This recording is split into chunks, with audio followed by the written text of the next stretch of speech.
Ya, ini langsung nomor satu tentang eksponen menghitung pangkat pecahan. Caranya begini, lihat pangkatnya per berapa. Kalau pangkatnya per 4, maka pasti bilangan A atau yang dipangkatnya itu adalah bilangan yang berpangkat habis dibagi 4 atau pangkat 4 minimal ya. Nah, contoh B ini juga B pangkatnya per 3, maka B dapat dinyatakan sebagai bilangan berpangkat 3. Demikian juga C ya. Coba kita cek. Yang A ini adalah 16. 16 itu adalah sama dengan 2 pangkat 4 gitu ya. Nah, kalau misalnya B itu kan 27 per 8. 27 adalah 3 pangkat 3, kemudian 8 2 pangkat 3 ya. Nah, C 125 itu sama dengan 5 di pangkat 3. Nah, sudah tinggal dimasukin aja.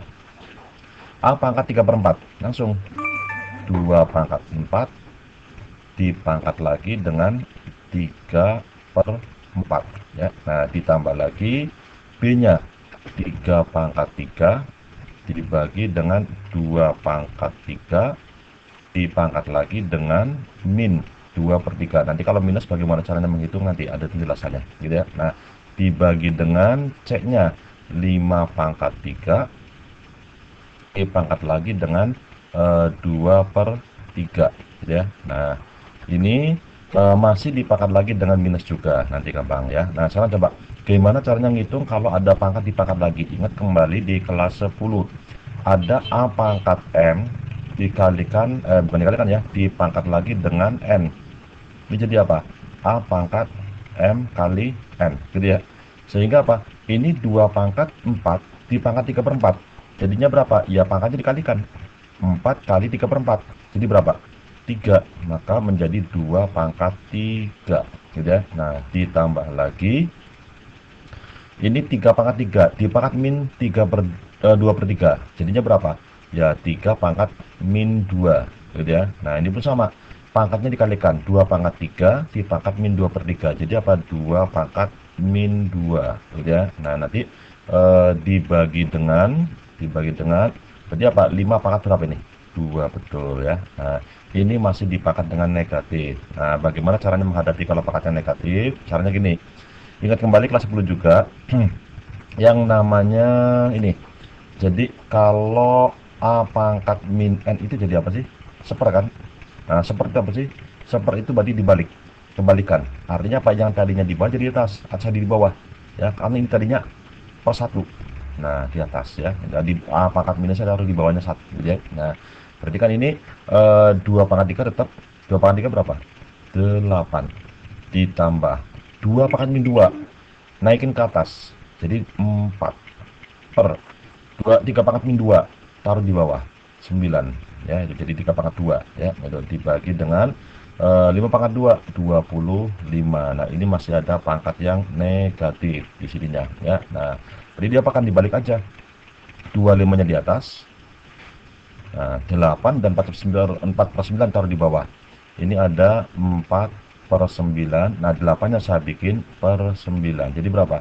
72 ya. Sehingga jadi gini, 25 dibagi 76 per 9. Atau karena pembagian dengan pecahan dirubah jadi perkalian dan dibalik 9 per 76. Atau sama dengan 2 kali 25 kali 9, 225 per 76 gitu ya. Nah, 225 per 76 berarti yang ini ya, yang D jawabannya gitu ya. Nah, nanti kita ke nomor berikutnya, nomor 2. Nah, sekarang nomor 2. Nomor 2 ini jika persamaan kuadrat ini tidak mempunyai akar real. Nah, ini kuncinya. Kalau tidak punya akar real, itu apa? Berhubungan dengan sifat akar. Nah, sifat akar itu begini. Jadi kalau misalkan ya ada persamaan kuadrat bentuk umum. Nah, bentuk umum ya. Jadi misalnya beginilah. Ada AX kuadrat ditambah lagi dengan BX tambah lagi dengan C sama dengan 0. Kan nanti ini ada apa namanya? Penyelesaiannya dengan menggunakan rumus ABC. Kan nanti muncul yang namanya B kuadrat min 4AC ya. Jadi ada D sama dengan B kuadrat min 4AC. nilai D ini mempengaruhi sifat akar. Ada beberapa kemungkinan nilai D. Yang pertama, lebih besar sama dengan 0. Berikutnya apa? Lebih dari 0. Berikutnya lagi D-nya sama dengan 0. Nah, terakhir adalah D-nya kurang dari 0. Nah, kalau seperti ini, pengaruhnya apa kepada akar? Ini nanti akarnya bernilai real, nyata, terdefinisi, akarnya ada. Nah, khusus yang terakhir ini, akarnya apa nanti tidak real. Ya, akarnya tidak real, tidak nyata, tidak punya akar. Nah, terus kalau yang ini apa bedanya? Ini kalau ada sama dengannya berarti akarnya sama. Jadi ini nanti akarnya ketemunya sama, ya itu. Nah, mana nih? Jadi akarnya ketemunya sama. Kalau ada sama dengannya maka X1 sama dengan X2 akarnya. Kalau nggak ada sama dengannya maka akarnya berbeda. Berarti X1 tidak sama dengan X2. Gitu ya. Nah, kalau dua-duanya ada berarti bebas, boleh sama boleh beda. Nah, pertanyaannya, ini yang diminta Pak tidak punya akar real. Berarti kan yang terakhir D kurang dari 0.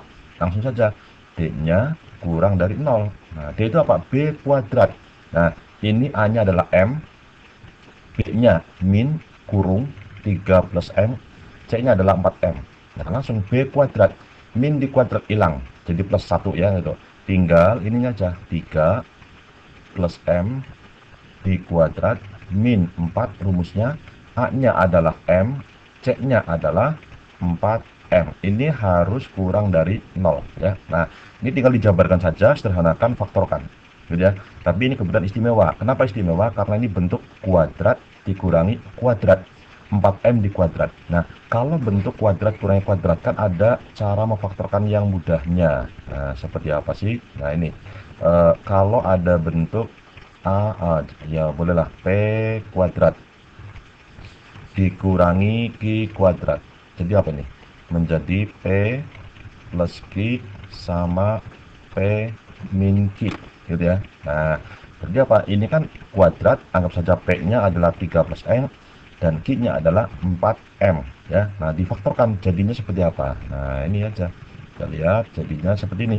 Berarti ini pertama pokoknya kan P sama Q hilang kuadratnya, ini pun sama. Kuadrat kuadrat hilang kuadratnya menjadi tinggal 3 plus M ditambah dulu boleh, dikurangi dulu juga silakan. Nah, ini kan aslinya 4M di kuadrat. Tinggal 4M-nya saja kuadratnya hilang ya. Dikalikan sekarang tadi penjumlahan, tinggal pengurangannya. Berarti 3 plus M dikurangi dengan 4M gitu ya. Nah, kurang dari 0. Sudah, ini tinggal berapa ini? M tambah 4M jadi 5M plus 3. Kemudian ini ada lagi 3 M kurangi 4M jadi min 3M, harus kurang dari 0. Kita cari dulu pembuat nolnya. Ini M-nya berapa? Kan 3-nya pindah jadi min 3.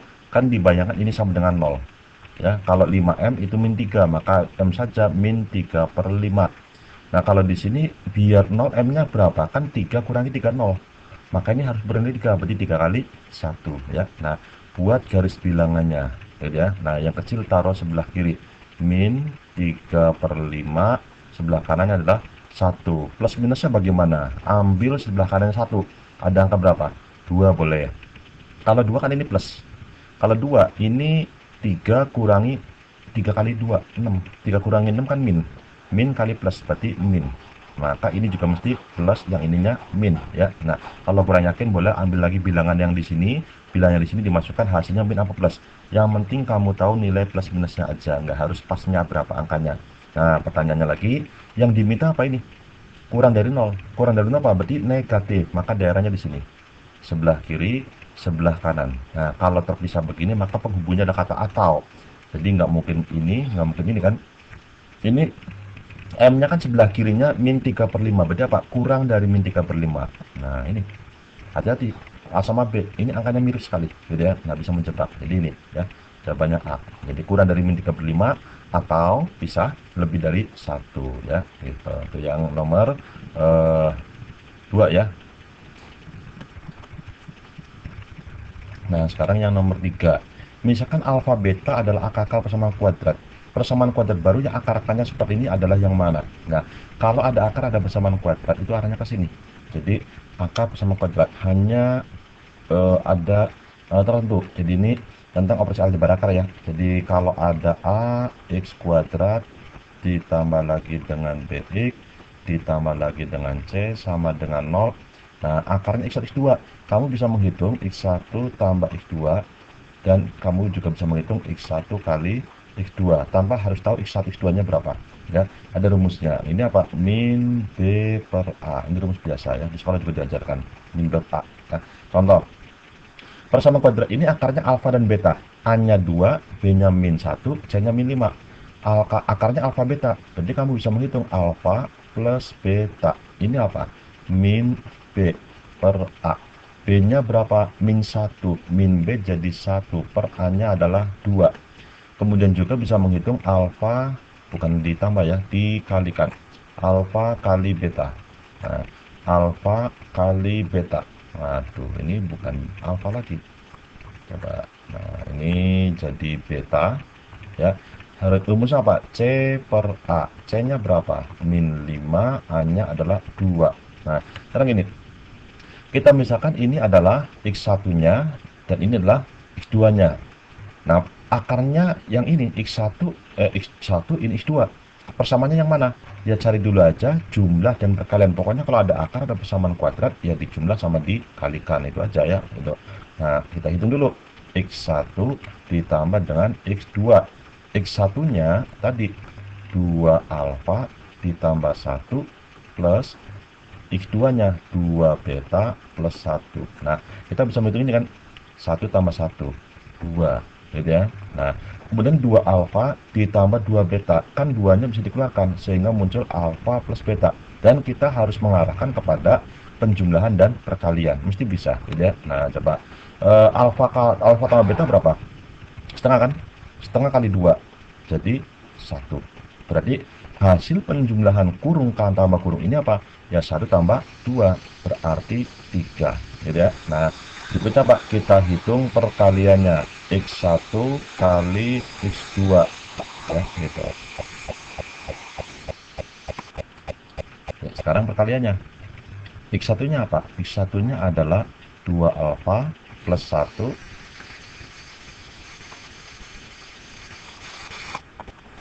nah, x2 nya adalah x2 berarti 2 beta plus 1. Kita jabarkan 2 alfa kali 2 beta, jadi berapa? 4 alfa beta.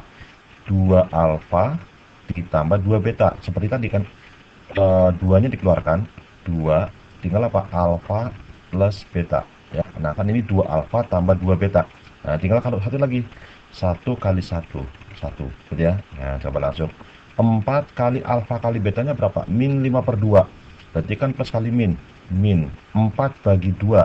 2 kali 5 jadi 10. Ditambah 2 kali setengah.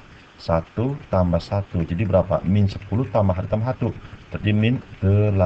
Nah, sekarang persamaan kuadrat yang akarnya x1 x2 itu rumusnya apa? Ini.